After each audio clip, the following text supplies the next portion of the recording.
ശബരിമല സന്നിധാനത്തെ ഏറ്റവും പ്രധാനപ്പെട്ട സ്ഥലം ഏതാണെന്ന് ചോദിച്ചാൽ മല കയറി വരുന്ന അയ്യപ്പന്മാർ ആദ്യം തൊട്ടുതൊഴുത് കയറുന്ന ഈ 18-ാം പടി തന്നെയാണ്.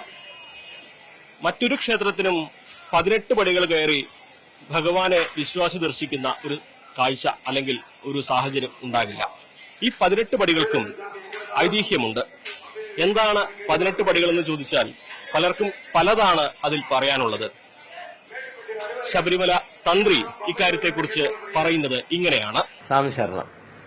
18-ാം പടി എന്ന് പറഞ്ഞാൽ ഈ ശബരിമല അയ്യപ്പന്റെ സങ്കേതം ഈ 18 മലകളാൽ ചുറ്റപ്പെട്ട സ്ഥലത്താണ് പൂങ്കാവനം എന്നറിയപ്പെടുന്നത്. ഈ പൂങ്കാവനം 18 മലകളാൽ ചുറ്റപ്പെട്ട സ്ഥലമാണ്. ഈ 18 മലയിലൊന്നും എല്ലാവർക്കും പോയി ദർശനം നടത്താം. ഇവിടൊക്കെ ഓരോ ദേവതാ സങ്കല്പമുള്ളതാണ്. അവിടെ ഒന്നും എല്ലാ ഭക്തജനങ്ങൾക്ക് എത്താൻ പറ്റത്തില്ല.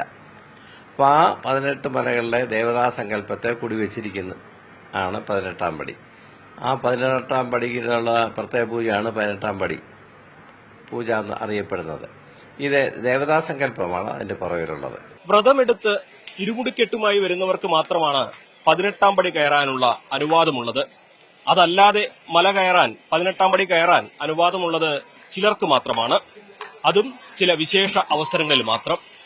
അതുപോലെ 18-ാം പടി ഇപ്പോൾ ആരും പുറത്തേക്ക് ഇറങ്ങാൻ ഉപയോഗിക്കില്ല. പണ്ട് 18-ാം പടി ഇറങ്ങിയായിരുന്നു അയ്യപ്പന്മാർ മലയിൽ നിന്നും തിരിച്ചുപോയിരുന്നത്. ഇരുമുടി കിട്ടി വരണം എന്നാണ് അതിന്റെ ആചാരപ്രകാരം. പിന്നെ ഇരുമുടി ഇല്ലാതെ വരാൻ പറ്റുന്നത് പന്തളം രാജപ്രതിനിധിക്ക് വരാം, തന്ത്രി കുടുംബത്തിലെ ആൾക്കാർക്കും വരാം, ഇരുമുടി കെട്ടില്ലാതെ എന്ന് പറഞ്ഞാൽ ഇവരാരും എന്നും ഒന്നും വന്ന് കയറുന്നില്ല. ആ സമയത്ത് മാത്രമാണ് ഇരുമുടി ഇല്ലാതെ വന്ന് കയറാൻ പറ്റുന്നത്. തൊട്ട് തൊഴുത് കയറുക എന്നുള്ളതാണ് സങ്കല്പം. എല്ലാം കൂടെ സങ്കല്പിച്ച് താഴെ തൊട്ട് കയറി ഒന്നിച്ച് തൊഴുത് വരുന്നവരുമുണ്ട്. കാരണം വലിയ തിരക്ക് വരുമ്പോൾ എല്ലാ പടിയിലും തൊടാനൊക്കത്തില്ല. അപ്പോൾ സങ്കല്പത്തോടു കൂടി താഴെ ആദ്യത്തെ പടി തൊട്ട് വന്ദിച്ച് കയറുന്നുണ്ട്. മുമ്പത്തെ കാലത്ത് ഇറങ്ങാറുണ്ടായിരുന്നു, തിരിഞ്ഞിറങ്ങുമായിരുന്നു. അന്ന് വലിയ തിരക്കില്ലാത്ത ഒരു കാലഘട്ടത്തിൽ. പക്ഷെ ഇപ്പൊ നമുക്ക് തിരിച്ചിറക്കാൻ ഒക്കത്തില്ല. ഈ കയറാൻ തന്നെ ഒരുപാട് പേര് നിൽക്കുമ്പോൾ അതുവഴി നമുക്ക് ഇറക്കാൻ പറ്റത്തില്ല.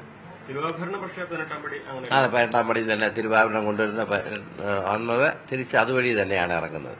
അതെ, പഞ്ചലോഹങ്ങൾ കൊണ്ടാണ് 18 പടികളും പൊതിഞ്ഞിരിക്കുന്നത്. മുൻപ് കരിങ്കൽ പാളികളായിരുന്നു. ആദ്യകാലങ്ങളിൽ ഓരോ പടിയിലും തേങ്ങ ഉടച്ചായിരുന്നു വിശ്വാസികൾ മുകളിലേക്ക് കയറിയിരുന്നത്. എന്നാൽ ഇപ്പോൾ 18-ാം പടിക്ക് ഇരുവശവുമാണ് തേങ്ങയുടയ്ക്കാനുള്ള അനുമതി.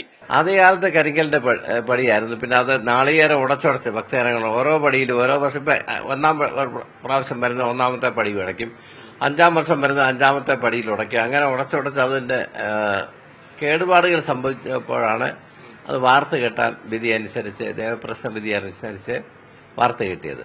18 പടിയെക്കുറിച്ചുള്ള ഐതിഹ്യങ്ങളും വിശ്വാസങ്ങളും ഒട്ടനവധിയുണ്ടെങ്കിലും വിശ്വാസികളെ സംബന്ധിച്ച് സന്നിധാനത്തെ ഏറ്റവും പരിപാവനമായ ഇടമാണ് ഈ 18 പടികൾ. ഇത് കയറി തത്വമസി എന്ന അയ്യപ്പ മന്ത്രം ഉരുവിട്ട് സന്നിധാനത്ത് ശ്രീകോവിലിന് മുൻപിലേക്ക് എത്തുമ്പോൾ ഭക്തനെ സംബന്ധിച്ച് അത് പരിപാവനമായ ഒരു അനുഭൂതിയുള്ള മുഹൂർത്തമാണ്. അവരെന്നെന്നും മനസ്സിൽ സൂക്ഷിക്കുന്ന ഒരു മുഹൂർത്തം. അതുകൊണ്ട് തന്നെ 18-ാം പടിയുടെ പരിപാവനത അത് വിശ്വാസികളെ സംബന്ധിച്ച് വാക്കുകളിൽ ഒതുക്കാൻ കഴിയുന്നതല്ല. അതുകൊണ്ടാണ് ചെറിയ കാര്യങ്ങൾ പോലും 18-ാം പടി കേന്ദ്രീകരിച്ച് വിവാദങ്ങൾ ഉണ്ടാകുമ്പോൾ ഭക്തജന സമൂഹം വൈകാരികമായി പ്രതികരിക്കുന്നതും. ഷിജു ചവറയ്ക്കൊപ്പം CV അനുമോദ്, ന്യൂസ് 18.